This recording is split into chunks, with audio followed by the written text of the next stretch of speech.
Welcome to the Nonprofit Nook, the podcast for nonprofit leaders, board members, and community changemakers who want to build stronger, smarter organizations. I'm your host, Wendy Kidd, a longtime business owner and nonprofit leader, and I'm here to bring you real talk, real tools, and real stories to help you thrive in the nonprofit world. I'll be talking with local nonprofit leaders, community changemakers, and experts in everything from board development to fundraising and digital tools, sharing real stories and simple strategies you can actually use. Because running a nonprofit is hard, but you don't have to do it alone. Let's get started. Hi, everyone. As you probably noticed, I missed a podcast last week, and this week's is a little late. What can I say? Life was lifing, and while all my systems helped me keep on track, I had to sacrifice something. So while it's late, I do hope that this one is worth the wait. In my last episode, I talked about some of the biggest mistakes I see nonprofits make with their annual events. Things like no clear timeline, expecting the executive director to run the entire event, and making it difficult for people to donate. But today I want to build on that conversation because once the logistics of the event are handled, the next question becomes, how do you actually make sure your event raises money? A lot of nonprofits assume the fundraising happens the night of the event. But the truth is, a successful fundraising event is built in 3 stages. What happens before the event, what happens during the event, and what happens after the event. So today I want to walk you through this step by step. Let's start with what happens before anyone walks into the room, because this is where your fundraising success is really built. Step 1, start with a clear fundraising goal. Before you plan anything else, you need to get really clear on your fundraising goal. And I don't just mean picking a number that sounds good. I want you to look at this strategically. Start by looking at your history. If this is an annual event, ask yourself, how much did we bring in last year? If you have the data for more than a year, I want you to look at the last 3 years. Average that. See what your data tells you. I want you to also ask yourself, how much did we spend for each of those years? And from those 2 questions, you can get what did we actually walk away with? Because those are all very different numbers. You might say we raised $100,000, but if it cost you $60,000 to produce that event, your actual impact was $40,000. And that's the number that matters. Now, before you set your goal, let's talk about what does a successful event actually look like? How much money do you need to raise to make this worth it? In the nonprofit event world, a good rule of thumb is you want to net at least 50 to 70% of what you raise. So if your goal is $100,000, you ideally want to walk away with $50,000 to $70,000 after expenses. If you're only netting 20 or 30%, that's a sign that something needs to shift. And I say that with a lot of love because I see it all the time. Nonprofits will spend months planning an event and they'll bring in a decent amount of money. And then they realize the actual profit is much lower than they expected. And at that point, it's worth asking, is this truly a fundraising event? Or is this an awareness event that happens to bring in some money? Both are valid, but you need to be clear on which one you're planning. So as you're setting your goal, I want you to define 2 things, your total revenue goal and your net profit goal. So as an example, we want to bring in $75,000 and net at least $45,000. That clarity will guide every decision you make moving forward. And this is where in-kind donations become incredibly important. If you can reduce your expenses, you increase your profit without raising another dollar. And that's powerful. In-kind donations might include the venue, the catering, the rentals, the AV, maybe photography and videography, entertainment, even just the printing. Every dollar you don't spend is a dollar that stays with your mission. Now, a quick note from my perspective as an event planner. I want to say this honestly. Event professionals get asked to donate their services a lot. Planners, photographers, DJs, rental companies, venues, they get asked constantly. And over time, some of them become a little jaded. not because they don't care about nonprofits, but because they're being asked to give away something that is literally how they make a living. And quite honestly, they don't feel they get any credit for it, and certainly no return on investment. So if you're going to ask for in-kind support, I want you to approach it a little differently. I want you to treat in-kind donations like sponsorships. Instead of saying, "Can you donate your services?" approach it as, "We'd love to partner with you for this event." Be excited. And then create a simple sponsorship package for them. That can include things like logo placement on event materials, recognition from the stage, social media promotion, inclusion in your emails, promoting the event, professional photos and video that they can use after the event, and referrals or reviews from your board members.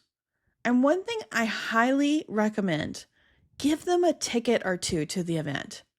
Ask them to attend, and then recognize them while they're there. More importantly, let them experience the impact that they're helping create. Because when people feel included, they are much more likely to say yes again. And they will. If they enjoyed the experience and connected to your mission, so many event professionals choose a nonprofit to champion after they've had a great experience. And they don't just donate once. They become part of your event team moving forward, and they advocate for your mission. So, just my little side note, but getting back to the numbers, once you've defined your revenue goal and your profit goal, the next step is to break it down. Because a big number like 75,000 or 100,000 can feel very overwhelming to your team. But when you break it into categories, it becomes much more manageable and much more strategic. Break your goal into revenue streams. For example, you might say 25,000 is coming from sponsorships, 15,000 from ticket sales, 10,000 from the auction, and 10,000 from direct donations during the program. And another 15,000 could come from pre-event gifts or major donors. And I encourage you to track those in-kind donations, not as revenue, but as an expense reduction, because it directly impacts your profit. And again, use your historical data to guide your expectations. Look back at your previous events and ask, what did we typically bring in from sponsorships? How much did our auction generate? What was our average ticket revenue? And did we have direct donations during the event, and how much did that bring in? This helps you make realistic projections instead of just guessing. And if you don't have this data, take this as your motivator for tracking it at all your events from now on. So why does all this matter? When you break down your goal like this, it gives your team clarity. Your board knows what they're helping raise. Your sponsorship team knows what they're responsible for securing. And your event committee knows how the event supports the larger goal. And you can clearly see where your money is expected to come from and where you may need to adjust your strategy. Step 2. Yeah, that was all just step 1. Step 2, identify the people you want in the room. Not every seat at your event is equal. You want to be intentional about who you invite, because the people in the room directly impact how much you raise and what relationships you build moving forward. I want you to think about categories like your past donors, your sponsors and corporate partners, prospective donors who have never attended before, community leaders and connectors, board members and their networks, and volunteers that could become donors, or they could bring someone else in to be a donor. But here's what's really important. Once you've categorized all these people, you've got to remember you don't reach out to all of these people in the same way. How you reach out matters. So let me break that down a little.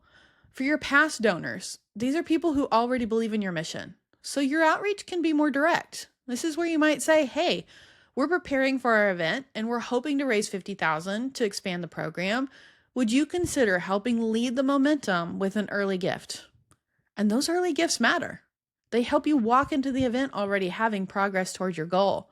And remember, about 42% of donors give because someone asked them.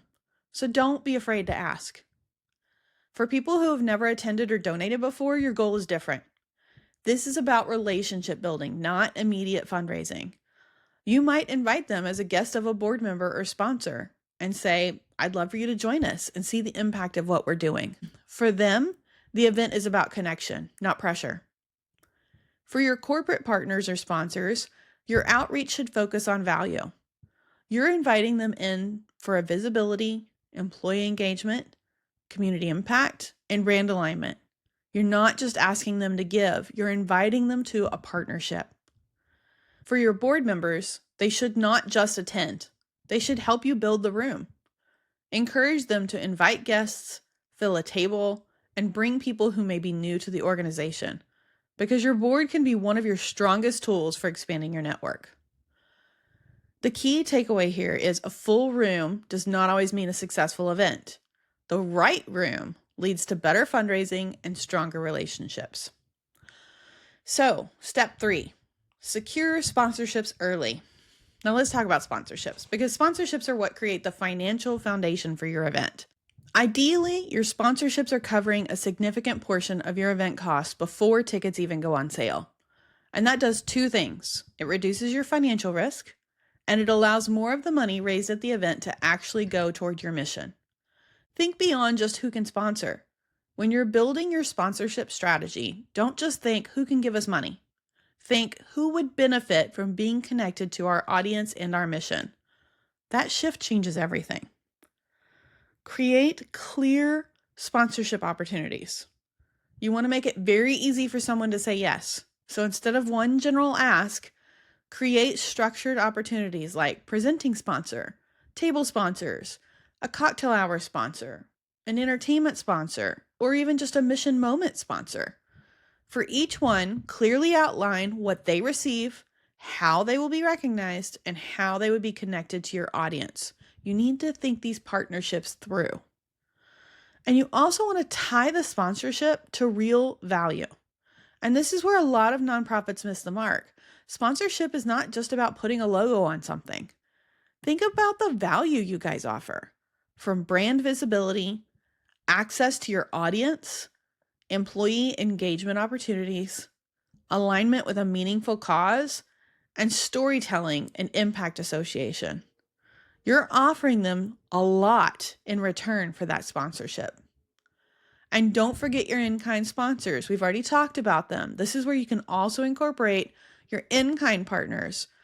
They are not just vendors. They are sponsors. So treat them like it. Give them that recognition. Give them that visibility. Inclusion in your marketing, photos and videos that they can use afterwards. And again, give them a ticket or 2 so they can attend and be recognized, because when they feel valued, they are much more likely to continue supporting your event year after year, just like any other sponsor. The goal of this step is by the time your event arrives, you should already feel confident that a significant portion of your goal has been secured, and that changes the entire energy of your event. So step 4, plan your giving strategy. Now let's talk about how the event actually raises money, because this is where a lot of nonprofits unintentionally leave things to chance. And fundraising should never be left to chance. You want to start with your goal and work backward. You've already set your revenue goal and you've already broken it into categories. Now ask yourself, how does this actually happen during the event? You have to define your fundraising moment. You need to clearly decide when the ask will happen, where it sits in your program, and who will make the ask, and how long that moment will last. This should be just as planned out as your dinner service or your speakers, because this is the moment that drives your results. And for that moment, don't make people guess what to give. Build your giving levels and guide them. Create your giving levels and tie them to impact. For example, $100 provides supplies, or $500 supports one family, $1,000 funds a student, or $5,000 supports a full program. This helps donors quickly understand what their gift means. And then choose your giving methods intentionally.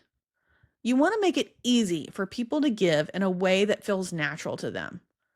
So you might include a direct donations link during the program, a silent auction, a raffle, or even mobile giving options. Each of these serves a different purpose, and together they create multiple opportunities for participation. The whole point is you want to plan the experience, not just the ask. This is really important, guys. You are not just asking for money. You are designing a giving experience. From the moment your program starts, you are guiding your guests toward a decision. You're helping them understand the mission, feel connected to the impact, and know exactly how they can be a part of it. That means your fundraising moment should not feel random and it should not feel rushed. It should feel like a natural progression of the evening. They arrive, they connect, they hear the story, and they understand the need, and then they are invited to give. When that flow is intentional, giving feels natural. When it's not, it feels uncomfortable for you and for them. So don't just plan what you're going to say. Plan how people are going to experience that moment. Because when you get that right, that's when your event truly starts to raise money. And by the time your event begins, you should not be wondering, will people give? You should know this is how people will give. So let's talk about what happens during the event itself. Because once people are in the room, your job shifts. Your job is no longer just planning. Your job is to guide your guests. And that does not happen by accident. It happens because you intentionally design the flow of the evening. And as an event planner, I can tell you that event flow is crucial.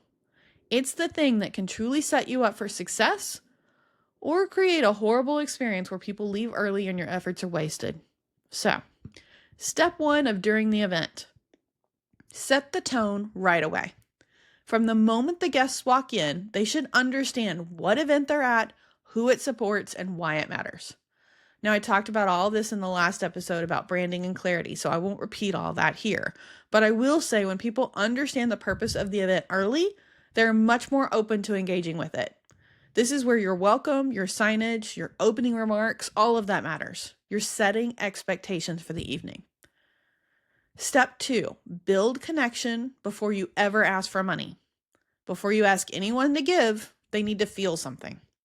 This is where your mission moment comes in, and this could be a client story, a short video, a testimonial, a speaker sharing their experience, or all of the above. And this is not just a nice part of the program. This is what makes the fundraising possible, because people don't give just because you have an event. They give because they feel connected to the impact. So plan this very carefully. Step number 3, make a clear and confident ask. When it's time to ask, be specific, like we just talked about. Let your audience know what your goal is, what you're raising money for, and what your different gift levels can accomplish. You are giving people a clear way to participate. And I want to be real with you. You are not bothering people by asking. So many people feel that way. These people signed up to come to this event. They know what to expect. And you are giving them an opportunity to be part of something meaningful. So don't rush it. Be clear about it. And be empathetic. Step 5, offer multiple ways to give. And this is where I want to talk a little bit more about how people actually give during the event, because different people are going to respond to different opportunities. Most of these events include a silent auction, raffles, and an opportunity for direct donations. Silent auctions are popular because they add an element of competition. Guests bid on items like trips, experiences, or packages, and often increase their bids to win and get competitive with each other. We all know there's those women who are going to be circling that table for their item. They have fun with it. It's exciting.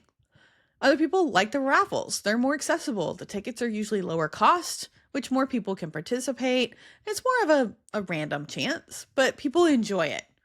And that creates energy, both of these. It allows more people in the room to feel involved in the fundraising. And this is where you can talk to your guests about how much you want to make from each of these activities. It's okay to say, hey, we're looking to make X amount of money from our silent auction or X amount of money from our raffle tickets, and let people know what that goal is so they can accomplish something with you with their participation, and they will help work towards that goal. But I also want to emphasize the most important giving opportunity is the direct donation. That's where your largest gifts often come from. And that's where people are responding to your mission, not just an item or a prize. So, step 6, make giving as easy as possible. This is where technology has really changed things. Today, most people prefer to give digitally. In fact, about 63% of donors prefer to give online using a credit card or debit card, and more than half of nonprofit website traffic comes from mobile devices. So if someone is sitting at your event and they feel inspired to give, which they should because you've carefully crafted this evening, the easiest thing for them to do is pull out their phone. So that's why options like QR codes, text to give, or a big donate button on your website are so effective. They remove friction. Instead of waiting in line, writing a check, or filling out paperwork, they can give in seconds. And that matters because if someone has to stop and figure it out, their moment can pass. So, step 7, let's create some momentum in the room. People love being part of something that's working, so build momentum. And you can do that by announcing the early gifts going towards your goal that you got before the event. You can thank your sponsors and show how much they've given towards the goal. You can share progress towards your goal throughout the event, and you can celebrate the milestones. For example, you can say, we came in tonight with 15,000 already committed, and because of the generosity in this room, we've now crossed 25,000. That creates energy, and when people feel that energy, they want to be a part of it. So, step 8, pay attention to what's happening in the room. While the program is happening, your leadership team should be watching. Who is leaning in? Who is asking questions? Who is clearly connecting to the mission? Because sometimes the biggest gift from that event doesn't happen on stage. It happens in a conversation at a table or in a follow-up meeting after the event. So take notice. And that gets us to step 9.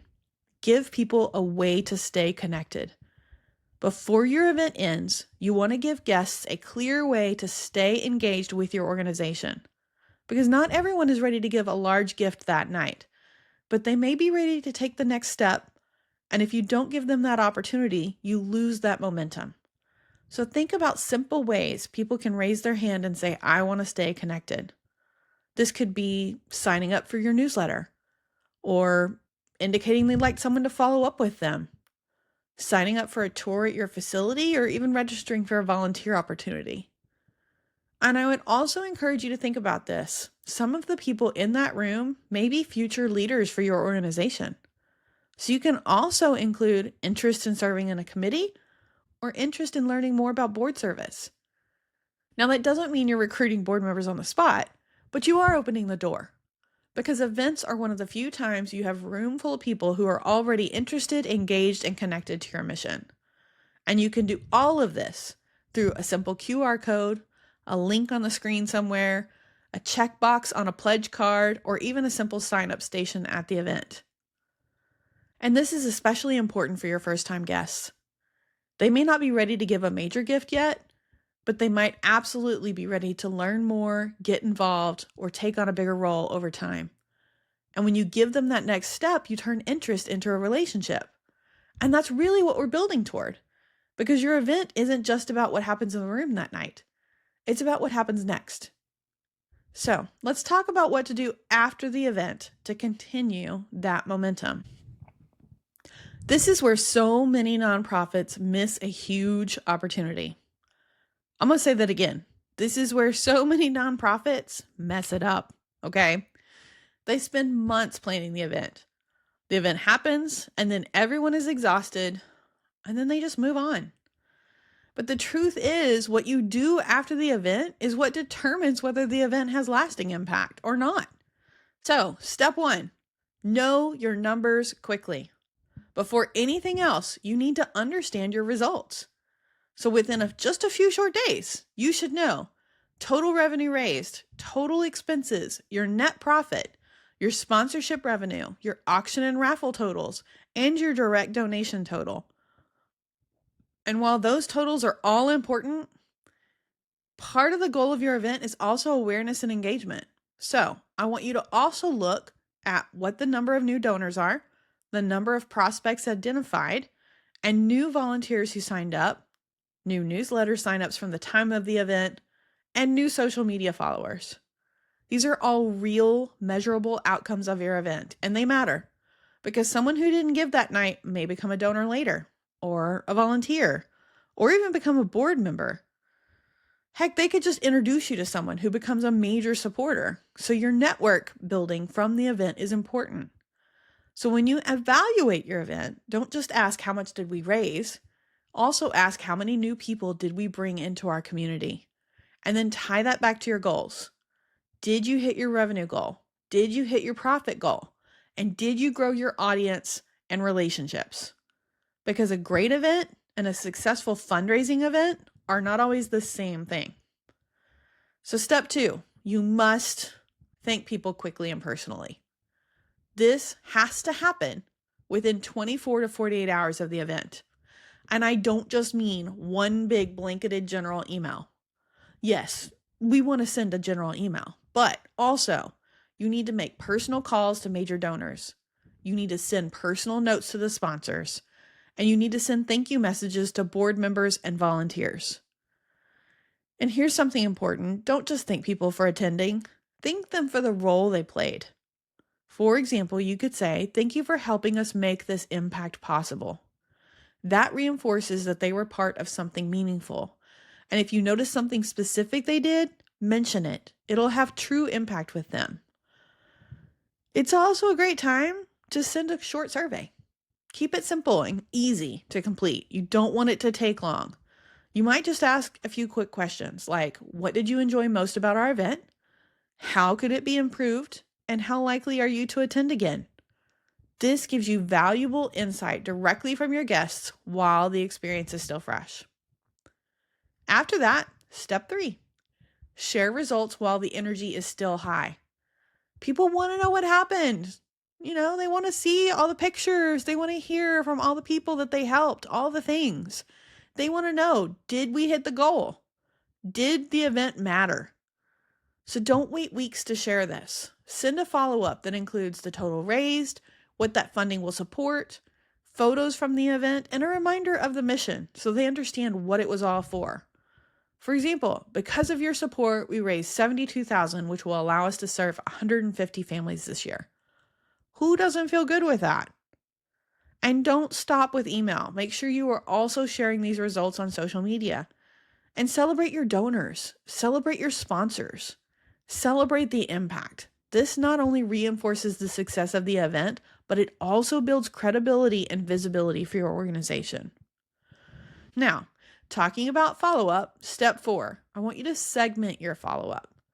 This is where you move from event planning and hosting into fundraising strategy. Not everyone who attended your event should receive the exact same follow-up. Think about your audience in groups.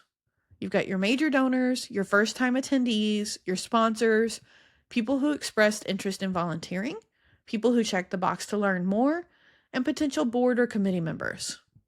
Each of these groups should have a slightly different next step. For example, major donors might get a personal call and an invitation to meet. First-time attendees might get a welcome email and a story about your impact. Sponsors might get a recap of their visibility and a conversation about next year. People who expressed interest in getting involved might get an invitation to a tour or a volunteer opportunity. This is where your event turns into a relationship pipeline, not just a one-time experience. And that is crucial for fundraising. It's fundraising 101, guys. Fundraising is relationship building. So you have to do these follow-ups, not just the quick thank yous. So step 5, follow through on what people signed up for. This is a big one, and this is where I see that ball get dropped a lot. If someone at your event said, "I want to volunteer," or "I want a tour," or "I want to learn more," you need to follow up, and you need to follow up quickly. But here's the key. You should have already established how this follow-up would happen when you were planning the event.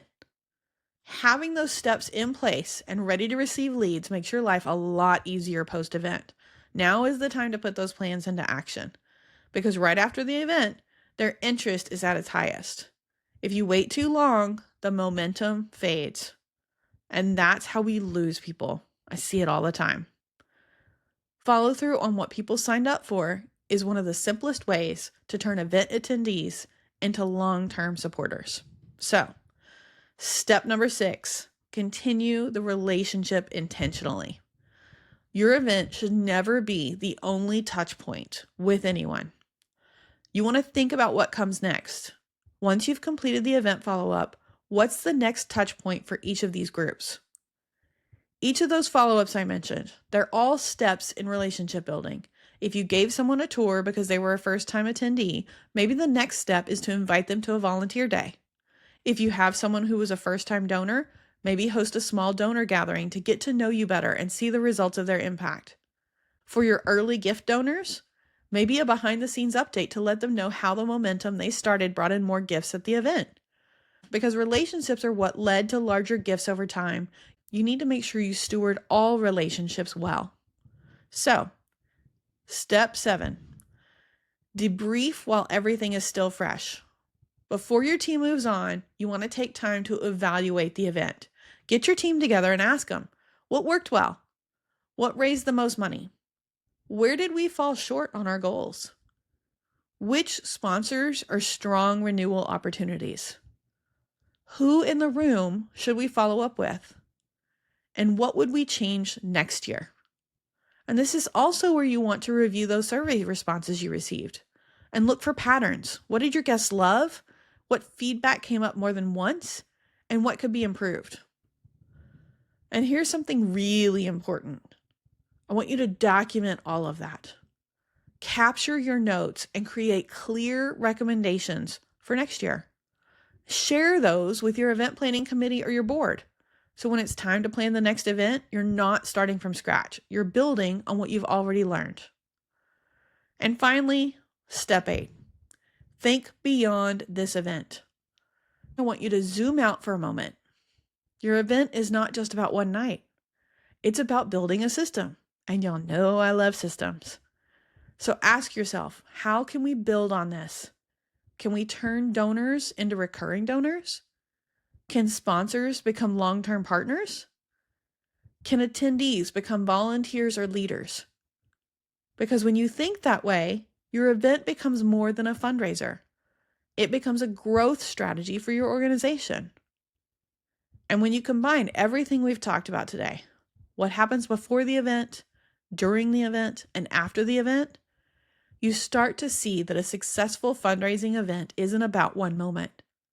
It's about a series of intentional steps that build on each other. A fundraising event that actually raises money does not happen by accident, guys.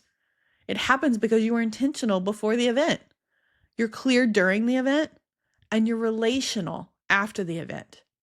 So as you plan for your next event, don't just plan the experience. Plan the path you want your guests to take, from walking into the room to connecting with your mission and to becoming part of your story. Because when you do that well, your event becomes more than a night. It becomes a turning point for your organization. Thanks for listening, guys. I know that was a lot. So here's the good news. I've created a companion checklist to go with this episode. Yes, I made you a cheat sheet. So go to my show notes now and click on the link just to sign up and get it from there. See, I took notes for you. I have some other good news. I'm currently working on my new The Nonprofit Nook VIP subscription service. It's getting so close, y'all. I cannot wait. This is meant to be a simple, low-cost monthly subscription where you can access all kinds of goodies crafted by moi, including all those templates and examples I've created before for other nonprofits. It'll also have a section for all the freebies I can find out there for you to take advantage of, and possibly some educational videos down the road. I'm working on it now, so hopefully it'll be just a few weeks, and it'll be ready. I'll let you know, I promise, as soon as it's ready. So make sure you are signed up for my emails at thenonprofitnook.com so you are the first to know. And finally, in the coming weeks, you guys are going to get some great content. I am so excited about the new amazing guest speakers on topics like the law and nonprofits, sustainability, AI automations, cybersecurity, and even what you're doing right in social media. I'm interviewing the speakers now, so if you have questions in those areas, send them in. You can email me directly at hello@thenonprofitnook.com or post in the Nonprofit Nook Community Facebook group. I'd love to hear from you. Thanks for listening, everyone. Thanks for listening to the Nonprofit Nook. We're building better nonprofits together.